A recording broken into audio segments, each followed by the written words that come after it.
The language that you all have been using the last couple of meetings is that let's consolidate our sort of like big policy idea for future policy idea into a cap and invest, right? That's what's been happening the last couple of meetings. Is like big policy idea, like modified clean heat standard or da da da da, this kind of stuff. Let's consolidate that into cap and invest and make that our sort of first foot forward.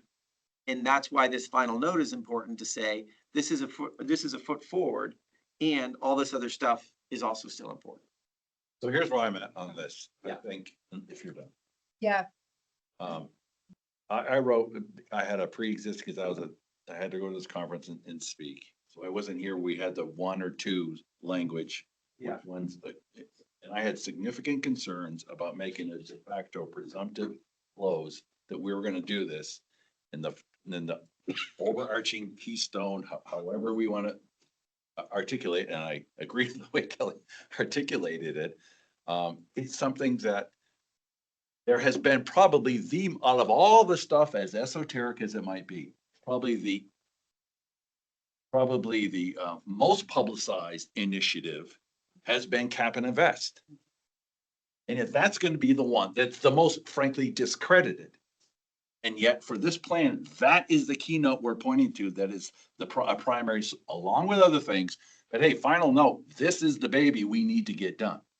So I would just note, I get that. I'm not saying this is like a walk away, screw you all, whatever on this, but that's a big deal. My language with regards to that was to not make it a presumptive close, that there would be some economic analysis, something that says, in the context of everything that's going on, an affirmative at the outset, yes, this makes sense.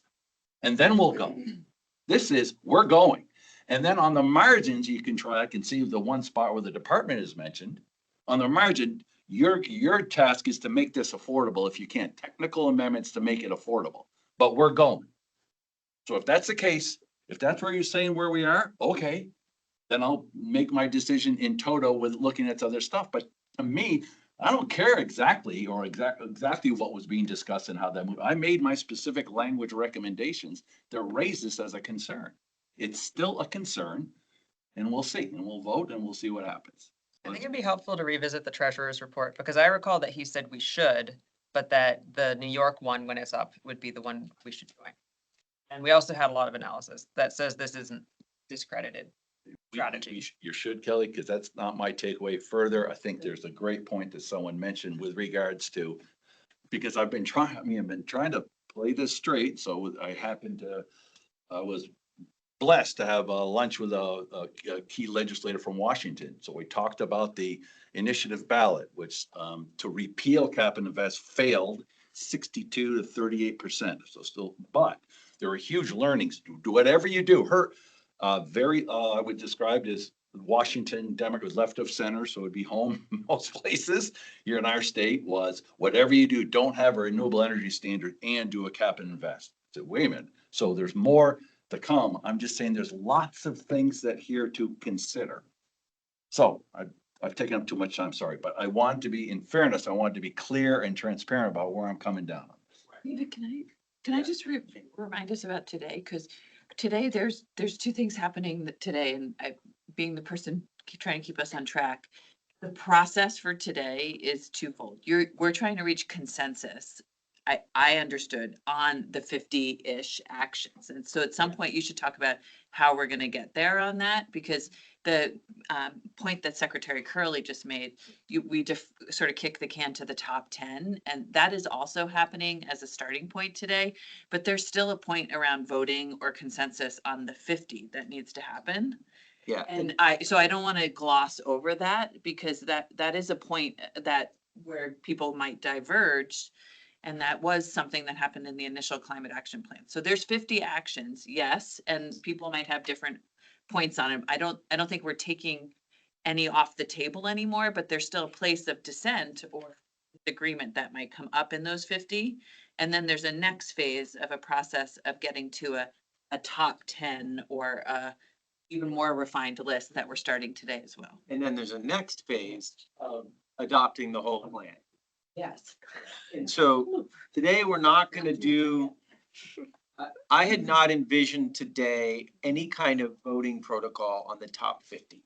I was gonna take these kinds of notes, get people to understand what's happening, right, amongst us.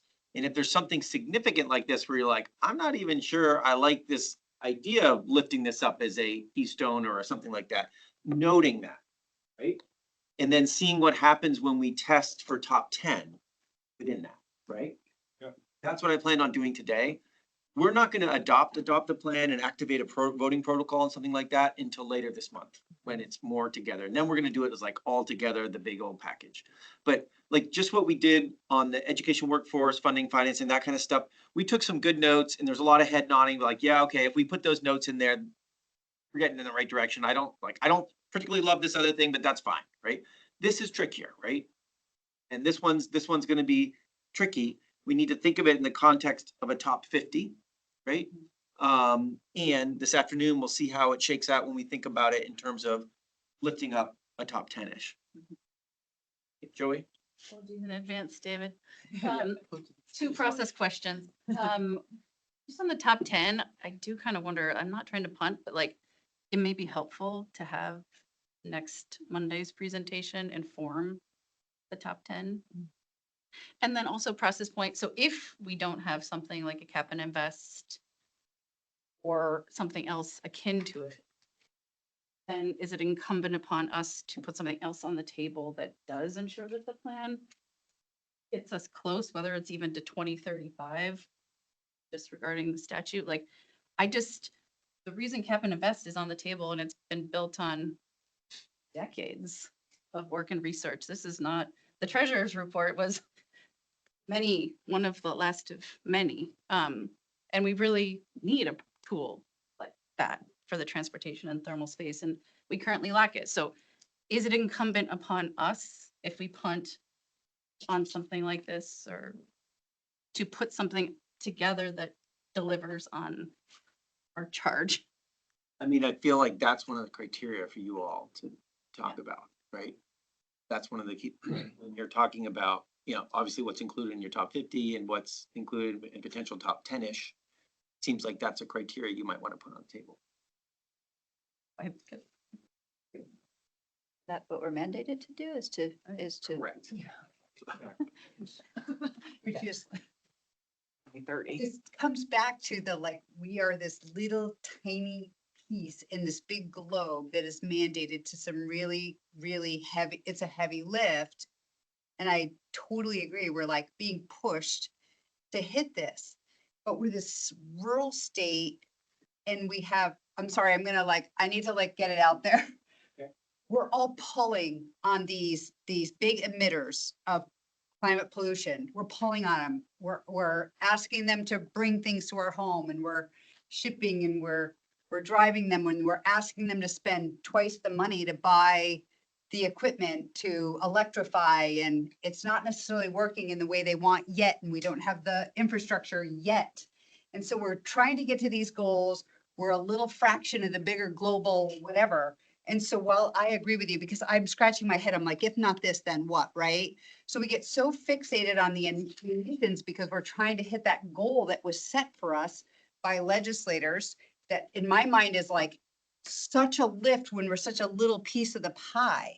So I feel so trapped, like it almost feels hypocritical because I'm like, we want to whap all these climate, the emitters of the pollution, but yet I'm also calling on them to bring me food and to bring me heat and to bring me the things, right? So, sorry, right? Does everybody understand this? Face a The big, crux of the problem here? Yeah. We face a big dilemma, and it's part of the challenge of you all as a group, as you have a mandate and a requirement. It's a heavy lift, right? And so that's what the preamble was trying to lay out a little bit as well, to get that flavor in there. Is like, we're facing a heavy lift. Not all things cost, some things save money. And that's one of the reasons why the preamble talks about the cost of not acting. You're actually saving yourself, or the cost of not investing in resilience and adaptation, because, you don't do it, it'll be much more expensive. All these things are being weighed. We need to break for lunch. And Come back. Sorry, Annette Smith asked a question in the. Yeah. So I bet it's gonna be about timing. Yeah. So here's my thought, Annette, if folks are okay, why don't we let counselors grab lunch for 10 minutes and we'll push back the public comment to 1:15. And that way counselors can grab a sandwich, sit back down,